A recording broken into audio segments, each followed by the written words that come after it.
Hello, I'm Roberto Baldwin, and this is Tomorrow Today's Sustainable Mobility Brief. The transportation world is evolving at a rate not seen in decades. The transition from fossil fuels to sustainable energy has brought with it some truly exciting opportunities, but also some confusion. I'll sift through the noise and share quick updates on the latest news, trends, and advancements that will impact our world for years to come. This week on the Tomorrow Today's Briefs podcast, we have Beam Chief Battery Scientist Saeed Al-Hallaj. Saeed, thank you so much for joining us today. You are from Beam. Can you give me a little background on Beam so our listeners know what is happening over there in both Chicago and San Diego, apparently? Yeah, well, thank you very much. So we are excited here to, just share with you some of what we're doing at Beam. So Beam Global is basically what makes you run on sunshine. We make solar AV charging station that's powered by solar energy and that is off the grid, so you can just take our product, install any place, any garage, any parking lot in the world, and you can just rely on sunshine to park your EV application, UV vehicles.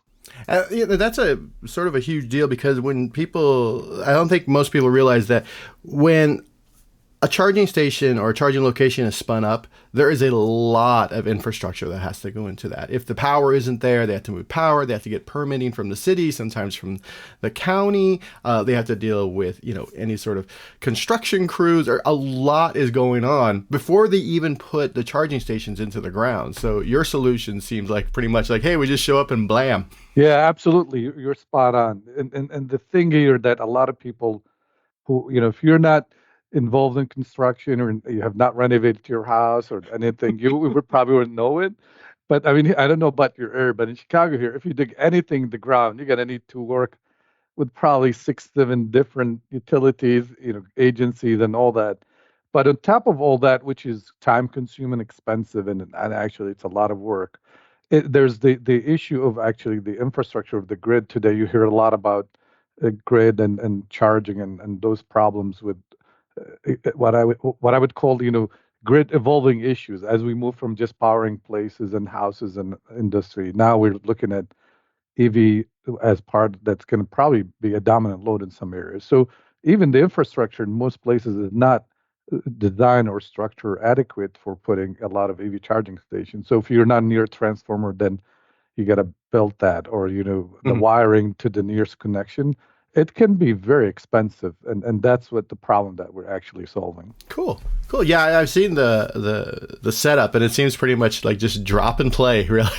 You even have your own proprietary trailer system for moving these things. Yeah, and our CEO Desmond is I've never seen him more excited when we were at a meeting. Is like, okay, so now we have our own trailer that one person can just tow it like it's a boat and drop it anywhere, which is a big deal because again, as e-mobility becomes more and more dominant, our job is to support the growth, and our job is to make it seamless and cost effective for everybody. And using this, just drive and deploy and go with one person is something that we're very proud of. Cool. Now, in addition to all that, as the chief battery scientist, it looks like Beam is also working on batteries for other industries. Can you talk a little bit about electrification in the marine and aviation worlds? Yeah, so we joined Beam a couple of years ago when Beam acquired the battery company that I started a while ago at the university, All Cell Technology. So we think that electric mobility, we started with urban mobility and micro mobility, which we were very good at, creation product. But actually, we were supplying batteries for Beam and others for the past 20 years. And we've seen that the what's called the electrification movement, especially for electric mobility, move. The early on actually was urban mobility, the scooters, 2-wheelers, 3-wheelers, then EV. Now, 10 years ago, you wouldn't think, but now it's just done. I was at a conference last week, and everybody, even the big OEMs, say, like, it's happening. It's just a matter of time. So there's no question about it. Now, when you talk about other transportation, such as the marine, as you described, and the aviation, it's a little bit different. It's more complicated for two reasons. So if you look at the typical passenger planes, long distance, the technology that we have in batteries today cannot support that. We don't have the technology that can let you drive, fly. But we have been involved in very cool application like eVTOLs, electric vehicle takeoff and landing. And those, if our United airline announced here in Chicago that the next time you visit, probably you get a ride with an eVTOL from O'Hare to downtown, which is Hmm. huge. And then there's autonomous vehicles for there's the emergency vehicles that are going to be the same, and some of them for medical organ donors, which is very timely and all that. So you'll Hmm. see more and more of those applications, which people call like short or regional, that it will be electrified. And the same thing with the marine industry. If you look at now, there's many products, speed boats, local boats, small boats that are electrified, and that makes sense. When it comes to the big ships holders and all that, we're still not there. But I've seen a lot of work in areas, for example, where tugboats around ports, where a lot of that is being rapidly transition to electric. And in some cases, it's for environmental regulation because ports and airports are pushing for cleaner air. But in a lot of cases, actually, it's for performance or cost. Fuel cost is not cheap. And if you Hmm. can find ways to electrify them, there's a lot of saving. And the fuel cost is probably one of the biggest operational costs for a lot of those industries. Yeah, it's. I didn't even think about it. I was in Amsterdam last year. It was either Amsterdam or Copenhagen. Either way, I was taking a ferry, and the ferry they actually charged every time they stopped. Every time they stopped to let people on and off, and then they go across the water, and then they charge while they let people on and off, and it was just all day. I kept doing that. I was like, oh, well, that makes so much sense. Absolutely. Yeah, you're spot on. Again, in those areas that Scandinavian countries have been working on this for a while. We work on a couple of those projects, and you'll see that again, it's amazing that the industry, while regulation, environment, all that push, but when they find ways to save or make it more efficient or more, Hmm. more actually enhance performance, you'll see that it's creeping in and anchoring itself, and then it's going to move to other widespread applications. Yeah, it's a little bit like the utilities. Like they were like they had to build these very expensive, very dirty peakers, and then they realized like, wait, it's so much cheaper just to deploy solar and and wind power for these areas. Like, why aren't we just doing that and then throwing batteries out there? So it is all based on cost. It's not even really based on like, hey, we care about the environment. It's more like, oh, this is really this is cheaper. Let's just do this. Yeah, so I mean, I'm originally from Jordan, and I don't know if you know about Jordan. We're in the Middle East, but Jordan doesn't have energy or water. We import 97% of our energy and most of our water. And when I came to the US to do my PhD in the mid 90s, I started looking at it, and solar was like everybody like it's expensive and oil was dominant. And at the time I said, wouldn't it be nice if we can use renewable because it's green? And at the time I said it's not just green because of, to the environment, it's green because you make money. I Yeah. said if you reach that point and it's like 10, 15 years later, I see like I went to Jordan and they have a problem. Actually, they cannot deploy solar fast enough, which is the case in California, Arizona, and all that, and wind. Hmm. And I was like, why? It's like it's so cheap, but we just cannot put it fast enough on the grid. Yeah. I was like, holy crap, this is you're like I lived, in long enough, and I'm blessed to still be alive, that solar now is cheaper than fossil fuel. And I was just reading today an article which blew my mind. There was 20, 30 years ago, there was we initiative for million roof solar for homes. We Hmm. just passed 5 million last week. Wow. 5 million, roofs, home roofs, residential with solar. And I'm like, all right, it's great to be alive, right? To have Yeah. gone through this now. And again, it's green, not just like you said, the environment. It's because people are making money and we're like, okay, if I can parallel solar wind with batteries, I got to stop doing that other stuff that, Oh probably yeah. now, it's becoming obsolete as a technology. And about those batteries, one of the most important aspects of batteries is thermal management. And tell me a little bit about what Beam is doing with thermal, because the battery's not going to work very well if it's too hot or if it's too cold. And to be honest, cars are the same way. In case people are like, well, I'm like, if your car gets too hot or too cold, you either have a blown head gasket or it seizes. So, Like I live in Chicago here. We got the cold winters and the nice warm summers. So you imagine, whatever vehicle you use has to sustain all these various conditions. mhm. And actually, our whole R&D started, 20 more than 20 years ago with a project for the Army Research Office, which called Soldier Future Program. And at the time, they were deploying soldiers in areas, hot areas, and they wanted to figure out how to make the batteries safe so they don't harm the soldiers. And then that's when we discovered that lithium batteries, like it was at the time that they go through thermal runaway propagation, which if you increase the temperature long enough, you start having chemical reaction and then it goes out of control. Hmm. So that's how we developed this, our technology is called phase change composite, which is exactly like a bath of ice. Think of it like a glass of lemonade. When you put ice in it, it keeps it at that cool, close to 0 Celsius, 32 Fahrenheit until the last ice cube melts. And that's called thermal management by latent heat or heat diffusion, which is energy stored in the phase transition from solid to liquid. So we took that and then we developed composite of graphite and wax and we surround the batteries with it. So if the battery heats up, it moves the heat, spread it, and makes it uniform under the safety conditions. And that was a huge enabler for it. And that's why, we took off and by that you eliminate the need for complex liquid cooling or cooling. And the reason this is important, as you mentioned, is not just because of the safety, but also batteries have this, like they're the divas, like they need to be around certain temperatures. And it happened to be for lithium ion is actually around body temperature. Hmm. So for best performance, cycle life, and safety, you need to keep it around that. And we keep it with our technology, which is passive material, smart material with smart BMS. So that's literally what we do that put us, differentiate us from the rest of the industry. Wow. So it's as a passive system, it just keeps it at like essentially our temperature all the time.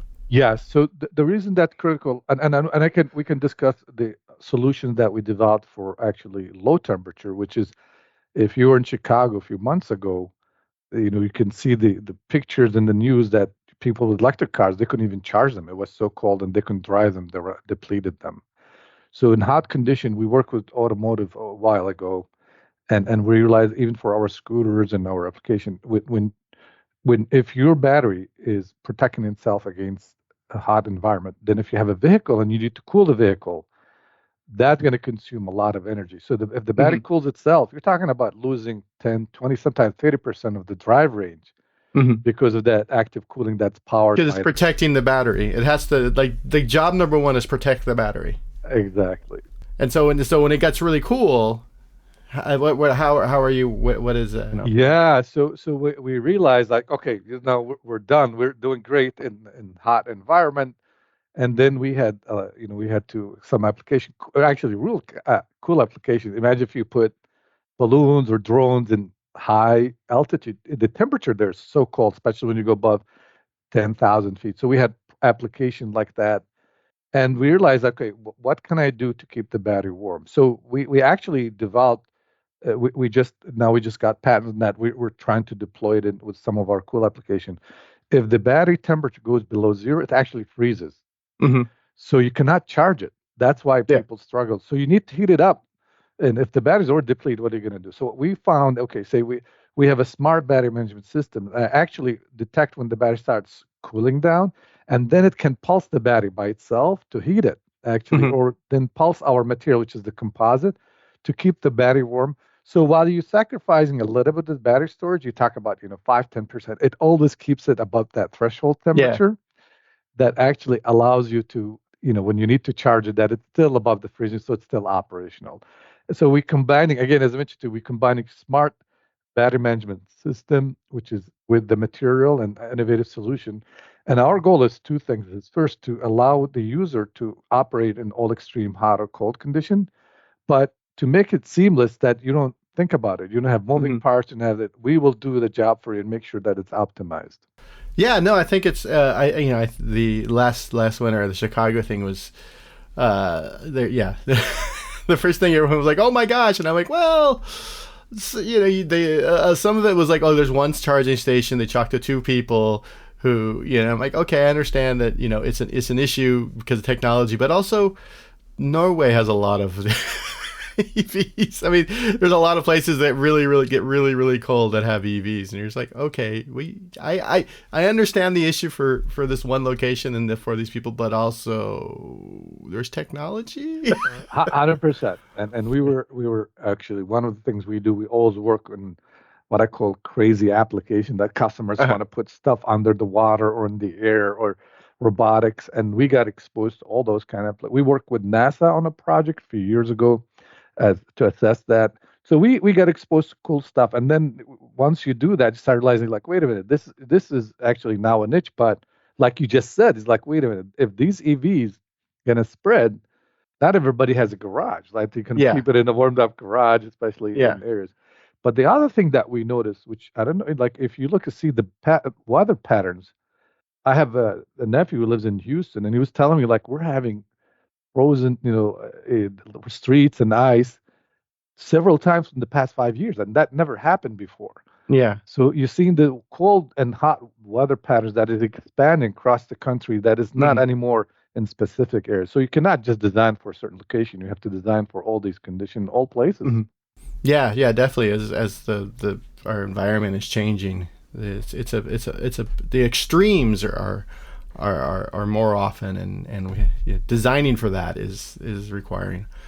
Putting that technology, you thought, oh well, we only need heat pumps in like Canada, or we only need this graph, these systems, and It's amazing. One thing that I'm a chemical engineer, and the more and more I work with automotive engineers, and I look at it like, my gosh, the miracles that we drive in every day.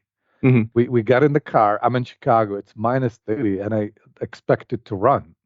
I go in hot condition. I select to stay. I drive 100.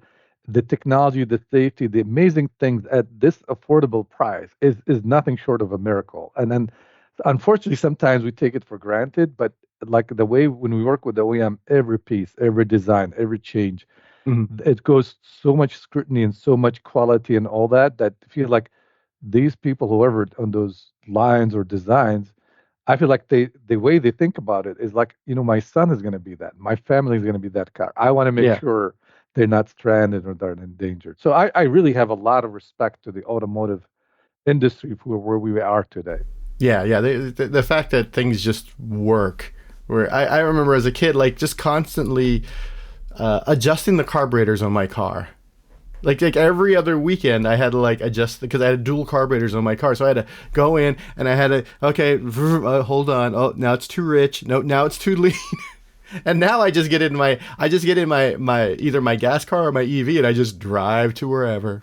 Not no worries, no problems. It's pretty impressive. Well, thank you so much, Said, for joining me today. Yeah, I look forward to hopefully seeing one of these, one of your chargers in up here in Northern California. I think, You, I mean, I would be surprised if you walk anywhere in California within 20, 30 miles without seeing one of our units. Maybe some people hide it because they don't want you to charge from it, but I think there is one place like near my house where it was like a government building, and they had charging connected to solar panels, but the building is being refurbished, so they took all the charging out because there was a store next door, and people were just charging for free. no, we're very proud that we are partnered with a lot of municipalities, government agencies, and armed forces. So we're thrilled. And yes, please let us know. We'd love to have you visit one of our facilities or one of our customer sites, and let you see how we do stuff. Awesome, sounds great.